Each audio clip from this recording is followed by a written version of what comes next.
تجرید کے اوپر بات کی تھی۔ تجرید جو ہے وہ بنیادی طور پر مصوری کی اصطلاح ہے، 20ویں صدی میں یہ آئی، اور اس میں جو سبجیکٹ کو پس پشت ڈال کر فقط ہیئت، خطوط اور رنگ کے اوپر اور سطح کے اوپر، یعنی سرفیس کے اوپر جو ہے وہ زور دیا گیا اور اس سے چیزیں واضح کرنے کی کوشش کی گئی۔ اور اس کے بعد جو ہے یہ آہستہ آہستہ ادب کی طرف یہ رجحان بڑھا،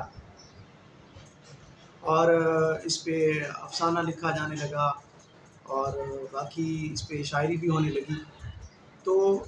اس کی ضرورت کیوں پیش آئی؟ جب پہلی جنگ عظیم اور اس کے بعد پھر دوسری جنگ عظیم، 2 جنگیں ہوئیں 20ویں صدی میں، جنہوں نے انسان کی جو وقت تھی، انسان کی جو حیثیت تھی، اس کا جو مقام تھا، اس کو انہوں نے بالکل روند کے رکھ دیا، اور انسان حیوانوں سے بھی نیچے زندگی گزارنے پر مجبور ہو گیا۔ چنانچہ وہ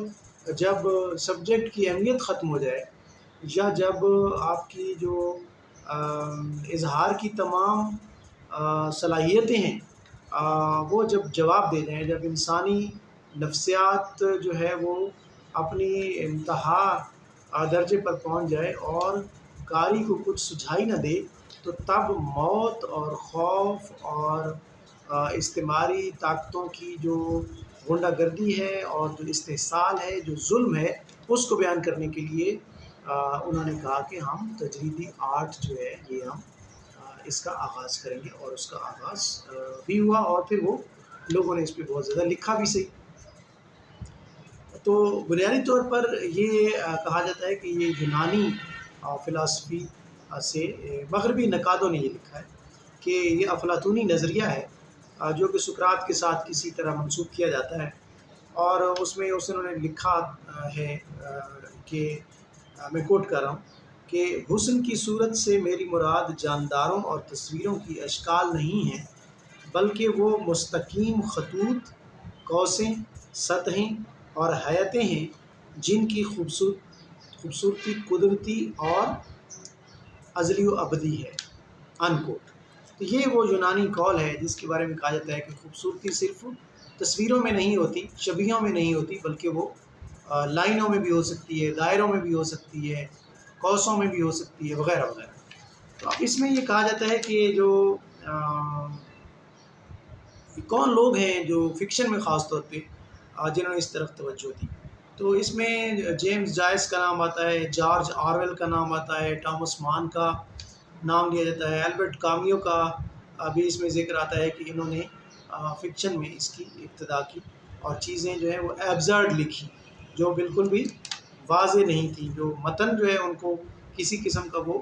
سبجیکٹ نہیں لگتا تھا، لیکن پھر بھی اس کے اندر سبجیکٹ نہ ہونے کے باوجود بھی اس کے اندر کوئی نہ کوئی چیز جو ہے وہ موجود تھی جو قاری کو، پڑھنے والے کو مجبور کر رہی تھی کہ وہ کسی طرف سوچے۔ ایسی چیز جو محسوس کی جا سکے، جو تصور میں لائی جا سکے لیکن اس کو چھوا نہ جا سکے، وہ ہے تجریدیت۔ اور اس کے بعد جو مغرب میں جس کو اس نے کمال تک پہنچا دیا وہ ہے فرانز کافکا، اور انہوں نے دا ٹرائل جو ان کا ناول ہے اس میں، اور میٹامورفوسس میں جو ہے اس کو پیش کیا، اور اس طرح پیش کیا کہ کوئی اور جو ہے اس کو اس طریقے سے آج تک پھر پیش نہیں کر سکا۔ وہ اس کے موجد تو شاید آپ نہ کہہ سکیں، لیکن وہ اس کے ایک طرح سے مغربی جو افسانہ ہے یا جو ناول ہے، وہ اس تکنیک کے کم از کم ماہر فنکار تصور کیے جاتے ہیں۔ جہاں تک اردو کی بات ہے، اردو میں بہت سارے لوگوں کے نام اس میں لیے جا سکتے ہیں، خاص طور پہ جو تقسیم کے بعد ہمارے ہاں پاکستان میں اور ہندوستان میں کچھ لوگوں کے نام ہیں، جن میں سریندر پرکاش ہیں،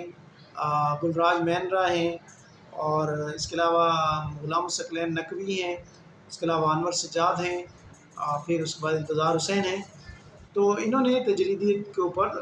جو بھی کام کیا، وہ اور بھی لوگ ہیں۔ اب یہ جو نام میں نے لے لیے ہیں اس کا یہ مطلب نہیں ہے کہ اور نہیں ہیں، اقبال متین ہے، اس کے بعد رشید امجد ہیں، اور بھی نام ہیں، اس کے علاوہ بھی نام لیے جا سکتے ہیں، لیکن ان لوگوں کی جو کچھ جو معروف نام ہے آپ کے سامنے اس لیے لیے کے لوگ ان سے واقف ہیں، انہوں نے افسانے میں اس چیز کو پیش کیا اور بڑے کامیاب اس میں انہوں نے افسانے لکھے۔ مثلاً جو مرغی ہے، چوراہا، کونپل اور پرندے کی کہانی، یہ انور سجاد نے اس